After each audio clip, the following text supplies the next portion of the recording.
तत्सत् ॐ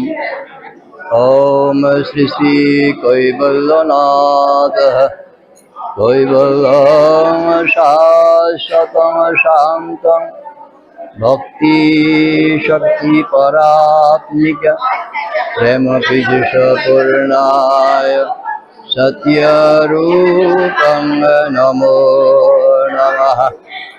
ॐ नमो ब्रह्मण्यदेवाय नमस्ते ब्रह्म तेजसे ॐ सत्यं परं धीमहि ॐ तत्सत् ब्रह्मस्तंभ पर्यन्तं परमात्मा स्वरूपकं तावरं जंगमं चैव प्रणमामि जगद्गुरुं सर्वमंगलमंगल्ये शिवे सर्वार्थसाधिके शरण्ये त्र्यंबके गौरी नारायणी योगमाया कात्यायनी देवी जगद्धात्री दुर्गा देवी नमस्तुते। आज कार्तिक मासेर शुक्ल पक्षेर महानवमी तिथि। এই তিথিতে সনাতন ধর্মের দেশ ভারতবর্ষ, এই ভারতবর্ষের প্রাচীনকাল থেকে বৈদিক যুগ থেকে ঋষিরা যে বিধানে মার আরাধনা করেছেন, বর্তমানে সেই বিধানে মার পূজা চলছে। মা জগদ্ধাত্রী, কথাটার মধ্যে আছে জগদ্ধাত্রী, অর্থাৎ মা জগৎকে ধারণ করে আছেন। প্রকৃতির নিয়মে আমরা আস্তে আস্তে ধর্মকে ভুলে যাই, আমাদের কৃষ্টি সংস্কৃতি ভুলে যাই, তখন ভগবানের আবির্ভাব হয়। তার সাথে মা ভগবতীও আসেন। यदा यदा हि धर्मस्य ग्लानिर्भवति भारत अभ्युत्थानमधर्मस्य तदात्मानं सृजाम्यहं परित्राणाय साधूनां विनाशाय तदुषितं धर्म संस्थापनार्थाय সম্ভবামি যোগে। ভগবান বললেন যে প্রত্যেকটা প্রাণীর মধ্যে, প্রত্যেকটা বস্তুর মধ্যে ধর্মকর্ম আছে। আমরা সৃষ্টির মধ্যে সর্বোত্তম দেহ পেয়েছি মানব দেহ। এই মানব দেহের একটা ধর্মকর্ম আছে, পশু পাখিদের একটা ধর্মকর্ম আছে, বৃক্ষলতা তাদের একটা ধর্মকর্ম আছে। প্রত্যেকে তার ধর্মকর্ম নিয়ে সবাই চলে।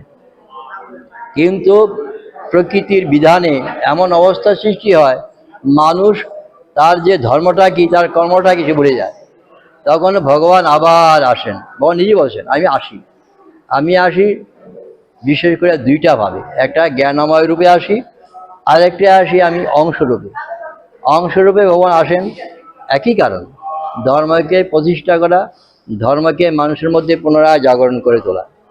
সেখানে মহাবীর, ভগবান বুদ্ধ, শঙ্করাচার্য, চৈতন্য মহাপ্রভু, রামকৃষ্ণ পরমহংসদেব, শ্রী রাম ঠাকুর, শ্রী অনুকূল ঠাকুর, হরিওম সর্বানন্দ, এরকম যারা জ্ঞানময় পুরুষ, তারা সবাই এসছেন, এসে আমাদের জ্ঞান দিয়ে গেছেন।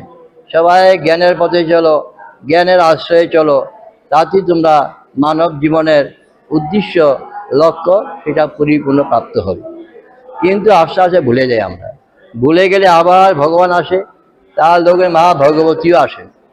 যেমন দ্বাপর যুগে ভগবান লীলা সব করেছেন, সেই যুগ মায়াকে দিয়ে সব কাজ করিয়েছেন। আবার গুরুদের বলেছেন তোমরা মা কাত্যায়নীর ব্রত করো। এখনও কিন্তু কাত্যায়নী মার পূজা চলছে। 1 মাসব্যাপী মা সর্বরূপময়ী দেবী, সর্বং দেবী ময়ং জগৎ।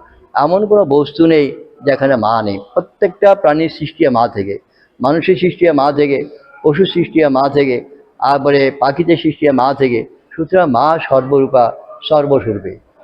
ব্রহ্ম যা কিছু দেখতে পাচ্ছি আমরা, সবটা হচ্ছে মা ভগবতী একটা স্থূল রূপের যুগ। আমাদের এই রূপ যাতে না ভুলে, তাই জন্য মার বারবার ছুটে আসা এবং আমাদেরকে আহ্বান করেন। আমরা সেখানে আসি, মাকে স্মরণ করি, উদ্দেশ্য শান্তি লাভ, আনন্দ লাভ এবং নিজের স্বরূপকে লাভ, ভগবানকে লাভ। ওম পূর্ণমদম পূর্ণাৎ পূর্ণস্য পূর্ণমাদায় পূর্ণমেবাবশিষ্যতে। ওম শান্তি, ওম শান্তি, ওম শান্তি। মায়ের কাছে আমরা প্রার্থনা করি জগৎবাসীর যাতে মঙ্গল হোক, সবাই যাতে ভালো থাকে। ত্রিনয়নী পক্ষ থেকে সবাইকে আমরা অনেক অনেক জানাচ্ছি, শুভকামনা জানাচ্ছি, সবাই যাতে ভালো থাকে, জগতের মঙ্গল, বাস এই আমার প্রার্থনা। আমরা সবাই ত্রিনয়নীর সামাজিক সংস্থার সবাই মিলে আমরা পূজা করি। মায়ের কাছে আমরা প্রার্থনা করি যাতে সবাই সুন্দরভাবে থাকতে পারে, সবাই মানে কোনো দুঃখ দুর্দশা যাতে আমাদের ঘুচে যায়, সেই জন্য আমরা সবাই মিলে খুব খুব খুব বেশি আনন্দ করি। আমরা হ্যাঁ, জগদ্ধাত্রী পুজোটা আমাদের 12 বছর হবে আমরা করছি। জগদ্ধাত্রী পূজাটা 12 বছর, আর ত্রিনয়নী তো